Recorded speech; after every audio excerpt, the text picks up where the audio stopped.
චෛත්‍ය වන්දනා කරලා ගිහිල්ලා ඔය ගෙනියන්න බැරි ලොකු බෑග් කොහොමද කියලා සහ සෙරෙප්පු ගලවන්න ඕන.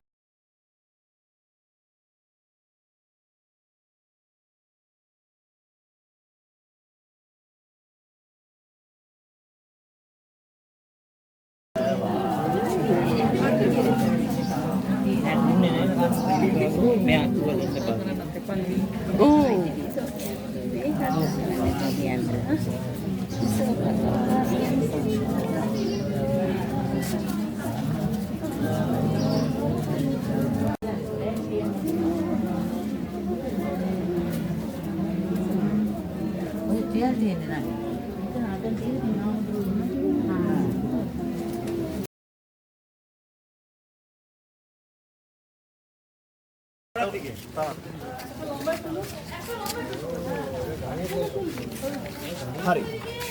දැන් මම කතා කරන්න යන්නේ මෙන්න මේ අශෝක ස්තම්භය ගැන. මේක හොඳට තියෙන කාලේ අඩි 52ක් උසට තිබිලා තියෙනවා. ඒකට පුරාවිද්‍යා සාක්ෂි හොයාගෙන තියෙනවා. මෙතනින් යට මේ කොටස කැනින් කරලා ෆොටෝ අරගෙන පහළ කෞතුකාගාරයක් තියෙන එක තියලා තියෙනවා.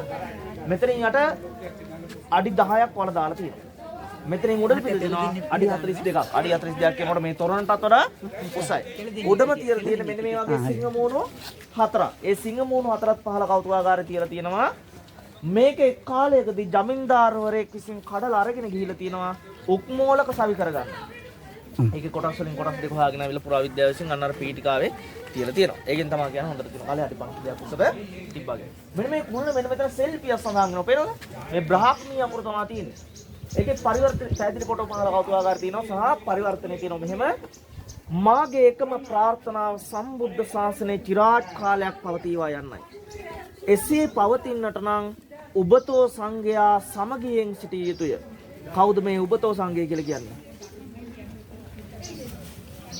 භික්ෂු භික්ෂුණී ඒ සිවණ අපිට. උබතෝ සංඝයට අයිති වෙන්නේ භික්ෂු භික්ෂුණී යන දෙපිරිස පමණයි ඈ. අර්ධක එක්ක වුණොත් ඒක සිව්වණක් පිරිස වෙනවා. එහෙනම් උබතෝ සංඝය කියන කවුද? භික්ෂු භික්ෂුණී යන දෙපිරිස. අන්නේ අය සමගින් ඉන්න ඕනේ. එසේ නොසිටින්නේ නම් ඒ කියන්නේ ශාසන ධර්මයේ පිරිනවනවා නම් සංඝය ભેදය කරනවා නම් ධර්මයේ විකෘති කරනවා නම් ඒ අය සුදුවත් හඳවා අනාවාසිකව තැබිය යුතුයි කියලා මේ ලිපි යෝජනා කළා තියෙනවා. ඒ කියන්නේ මොකද්ද? ඔයත් දැකලා දෙනවා කුලදරුවෙක් ශාසනයට පූජා කරනකොට අවසානට මාන්දනවා ගිහි ඇඳුම මොකද්ද? සුදු සරමයි සුදු ෂර්ට් එකයි. අන්න ඒක නැවත අඳවන්න කියලා කියනවා. අනාවාසිකව තැබිය යුතුයි. ඒ කියන්නේ මොකද්ද? හැකියක්මනින් ආවාසයෙන් නැත්තම් පන්සලෙන් යාලා පිටමං කරලා යවන්න කියලා කියනවා. ඒක කියන්නේ කාටද? භික්ෂු භික්ෂුණී යන දෙපිරිසට මිසක් ගිහියෝ ඇත්තන්ට නෙමෙයි. මොකද ගිහියෝ ඇත්ත කිසිම කෙනෙක්ට අයිතියක් නැහැ හාමුදුරු කෙනෙක්ගේ සිවුරට අත තියන්න. ඒක පොරවගෙන ඉන්න කෙනා තමයි ඒකේ තියෙන අමාරුකම දන්නේ. මේක පොරවන්න හැමෝන්ටම පිනක් නැහැ. පින තියෙනකන් ඉඳීවි. ඊට පස්සේ සමහරු කියනවා අපි වඳින්නේ මොකේද? සිවුරට වඳිනවා නම් කඩවල වල ඕන තරම් සිවුරු තියෙනවා. ගෙදර ගෙනල් තියාගත්තා කාගේවත් කරදරයක්ද? මතක තියාගන්න කඩේ තියෙනකොට සිවුරක් වෙන්නේ නැහැ. මේවට කරන්න වෙන විනය කර්ම තියෙනවා. ඒ පොත් ඔය ඇත්තන්ට කියව ගන්නවක්වත් බෑ. ඇයි ඒව පාලියෙන් තියෙන්නේ. අනිත් එක මහාන වුණා කියලා හැමෝන්ටම ඒ පොත් කියවන්න බෑ. අනිත් එක කියෙව්වත් ඒව මතකේ තියාගන්න හැමෝන්ටම බෑ. ඒකට අනිවාර්යෙන් සසරේ පෙර පිනක් සසරේ පෙර පුරුද්දක් තියෙන්න ඕනෙමයි.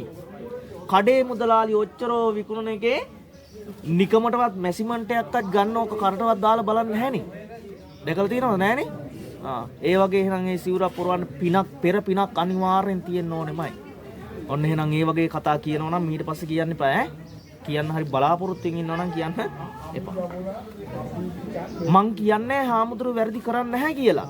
වැරදි කරන්න පුළුවන්, වැරදි වෙන්න පුළුවන්. අපි හැමෝම පෘථග්ජන මිනිස්සුනේ. කවුරුත් රහත් වෙලා නෑ. ඒ කරන වැරදි යාලා අරගෙන යයි. අපි ඒවට අත දාන්න ගිහලා අපි පව පුරව ගන්න අවශ්‍ය වෙන්නේ නැහැ. හැබැයි අවාසනාවකට මේ කාරණා තුන අද ලංකාවේ සිද්ධ වෙනවා. මොකද්ද කාරණා තුන? ශාසන ධර්මයේ පිරියවනවා. සංඝයා ભેදේ කරනවා. ධර්මය විකෘති කරනවා නේද? ඇයි එහෙම වෙන්නේ? හේතුව මෙන්න මේ කියන නීතිය අද ක්‍රියාත්මක නැති නිසා. ඕව ක්‍රියාත්මක වුණා නම් අද වගේ දේවල් සිද්ධ වෙන්නේ නෑ බලන්න එහෙනම් අශෝක රජතුමා අතීතයේ සිටියත් අනාගතය ගැන දැකලා තියෙනවා. ඒකනේ මේ වගේ යෝජනාවක් කරන්න හේතුව. එසේ කළ විට මාගේ ධර්මණු පුරන් වසනාතෙක් සිටිනාතෙක් මේ රහඳ පවතිනාතෙක් සම්බුද්ධ ශාසනය চিරාත් කාලයක් පවතිවි කියලා මේ සෙල්ලිපිය අවසන් කරලා තියෙනවා. හරි. දැන් බලන්න මෙන්න මේ සිංහ මූණු හතර දිහා. ওই සිංහ මූණු හතර තමයි වර්තමාන ඉන්දියාවේ රාජ්‍ය ලාංඡනයට භාවිතා කරන්නේ. ඒ කියන්නේ සිංහ මූණු හතරෙන් අදහස් කරනවා මම මේ ಭಾರತයේ සතර දිශාවම බලාගෙන ඉන්නේ. බලන්න සිංහයේ මූණ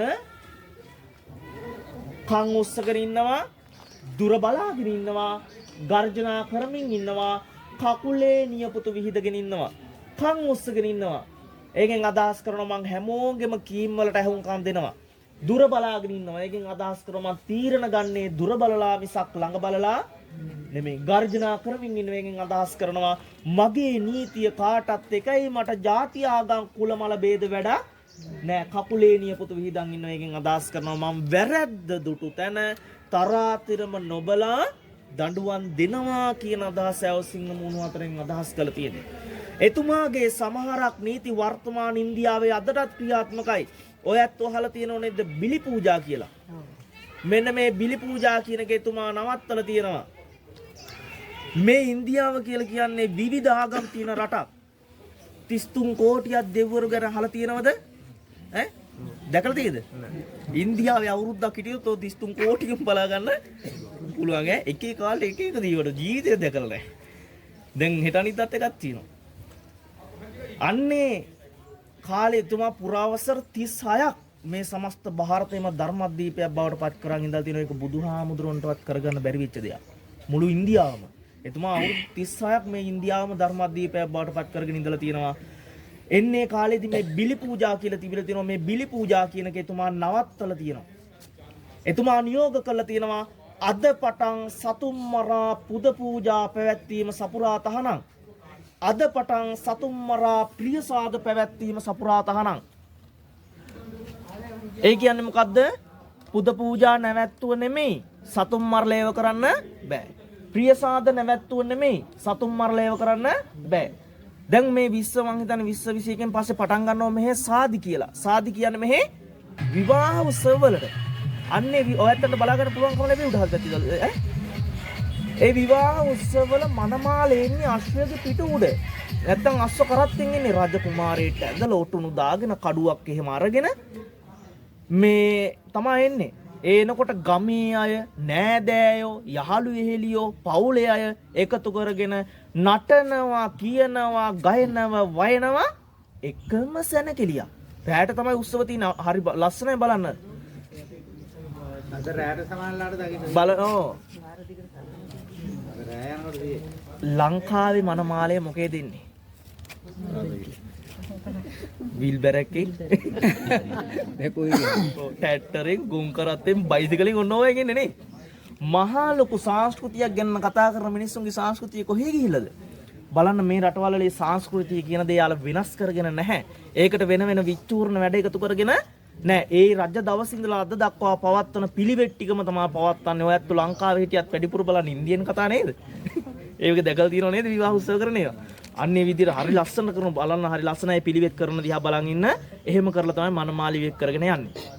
අන්නේ පවත්වන සාදිවල තමන් කැමති ප්‍රියයන් එකතු කරගෙන කරන සාදයකට කියනවා අපි ප්‍රිය සාදය කියලා. අන්නේ සාදිවල මේ පැත්ත නම් 70%ක් 80ක් විතර, සමහරක් පැතිවල 100%යි. ඒ වගේ අදටත් මස් මාළු නැත. මත් වතුරද නැත. මේ දෙකම නැත්තම් අද මගුල් ගෙදරකුත් නැත. මොස කුළුණ තනිගල් කුළුණක් විදියට තිබ්බා කියලා. එයාලා ඒකට හේතු දක්වනවා මේක කොටස් වශයෙන් සංකල්ප තිබ්බනා. අර ජමීන්දාරවරයා විසින් කඩන අවස්ථාවේ ඒ තැන් වලින් ගැලවෙන්න ඕන. එහෙම ගැලවිලා නැහැ මේව හරහටත් මේ කඩල් තියෙන්නේ. අර කණුවර මැද තියෙන කටු ගහලා කඩන්න හදපු අවස්ථාව. අනිත් එක තමයි පුරාවිද්‍යාව කියනවා මෙන්න මේ පාෂාණ වර්ගයේ මේ භූමිය කොහෙවත් නැහැ.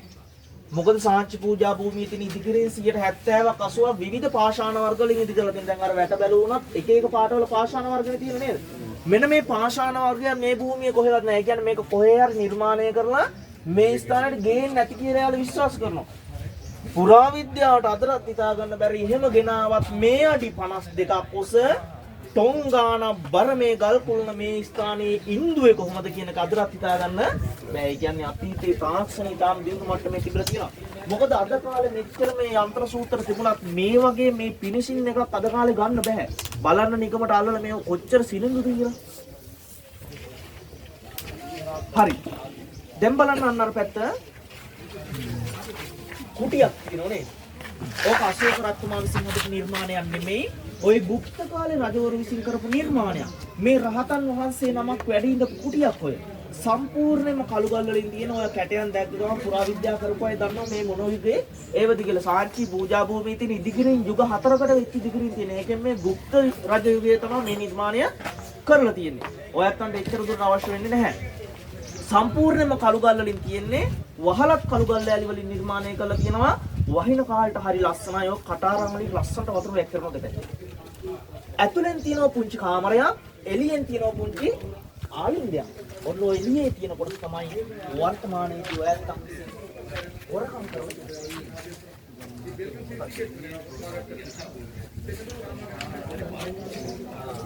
ඔයගේ කණු හතරක් දාලා ගන්නේ. ඒක තමයි ඔය තියෙන්නේ. ඔය වගේ කණු නේද දාන්නේ? ගල් කණු නොවුනත් කොන්ක්‍රීට් කණු ඕනේ. බල එහෙනම් ඔයත් වරකම් කරලා ගෑ. අහලා තියෙනව නේද සංගමිත්තා මහරහත් තෙරණින් වහන්සේ සමග 18 කුලයක අය මෙහින් ලංකාවට ගියා කියලා. එහෙනම් කොපිය කොහෙන්ද ගිහලා තියෙන්නේ? මේ කිව්ද නේද සාක්ෂි තමයි තියෙන්නේ. නේද? ඔය ඇත්ත කරන්නේ ඉස්සර වෙලා අතීතේ රජවරු ඒව කරලා තිබිලා තියෙනවා. මේ නිර්මාණ දැක්කම නේද? දැන් බලන්න අර පැත්තේ තියෙන ගල් කුළුණු ගොඩක්. පුරාවිද්‍යාව කියනවා මේ විහාර මන්දිරයක නටබු කියලා හොඳට තියෙන කාලේ දීවහලක් තියෙන නැති කියලා විශ්වාස කරනවා. මොකද උතන යාට පොළොව කැණීම් කරනකොට පිළිසීදී පුල්ලියන් ගුරු හම්බෙලා. ඒකෙන් යාළ හිතනවා කවුරු හරි කෙනෙක් ගිනි තියලා නැත්තම් මොණයක් හේතුව නිසා ගිනි අරගෙන මේ විනාශ වෙලා යන්න ඇති කියලා. දැන් බලන්න මේ පැත්ත. මේ පැත්තේ තියෙනවා චෛත්‍යයන් වල වගේ කොටස් වැඩ අවසන් නේද? ওই චෛත්‍යයන් වල කොටස් තියෙනවා ඕකට කියනවා සමාධි කියලා. සමාධියක් කියලා කියන්නේ රහතන් වහන්සේ නමක් පිරිනිවන් පෑවම උන්වහන්සේ ආදානය කරලා ගන්න ප්‍රශ්නාවශේෂ තැන්පත් කළ හදන ස්මාරකයට කියනවා සමාධිය කියලා. ඔය කුඩා කුඩාවට හැම තැනම තියෙන එහෙම ඒවා. ඔය පීඨිකාවක් මත තියෙන සමාධි ජේෂ්ඨත්වයෙන් ඉහළ රහතන් වහන්සේ නමගේ. අන්නර විශාල පීඨිකාවක් මත සමාධියක් තියෙන එක ජේෂ්ඨත්වයෙන් ඉහළම රහතන් වහන්සේ නමකගේ ප්‍රශ්නාවශේෂ තැන්පත් කළ හදපු සමා දැන් එහෙනම් ඉතින් වතුර එහෙම ගෙනල්ලා තියෙනවා නම් බීලා ඊළඟ වැඩේට පුරුදු වෙනවා.